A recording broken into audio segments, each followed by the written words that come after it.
దేశ రాజధాని నిఘా నీడలోకి వెళ్లిపోయింది. ఓవైపు గణతంత్ర దినోత్సవం, మరోవైపు ఢిల్లీ ఎన్నికల నేపథ్యంలో సెక్యూరిటీపై దృష్టి పెట్టారు. గణతంత్ర దినోత్సవానికి ఏర్పాట్లు ఘనంగా జరుగుతున్నాయి. ఈ సమయంలోనే ఢిల్లీలో ఎలాంటి అవాంఛనీయ ఘటనలు జరగకుండా పోలీసులు గట్టి భద్రత నిర్వహిస్తున్నారు. ఎక్కడికక్కడ వాహనాలు చెక్ చేస్తున్నారు. ప్రతి వాహనాన్ని క్షుణ్ణంగా తనిఖీ చేస్తున్నారు. అనుమానిత వ్యక్తులు, వాహనాలను అదుపులోకి తీసుకుంటున్నారు.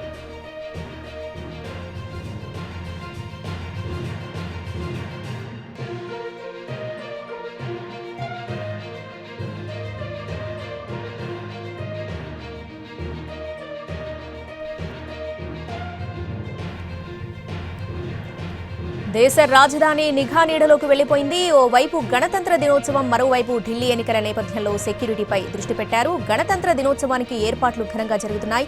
ఈ సమయంలోనే ఢిల్లీలో ఎలాంటి అవాంఛనీయ ఘటనలు జరగకుండా పోలీసులు గట్టి భద్రత నిర్వహిస్తున్నారు. ఎక్కడికక్కడ వాహనాలను చెక్ చేస్తున్నారు. ప్రతి వాహనాన్ని క్షుణ్ణంగా తనిఖీ చేస్తున్నారు. అనుమానిత వ్యక్తులు, వాహనాలను అదుపులోకి తీసుకుంటున్నారు.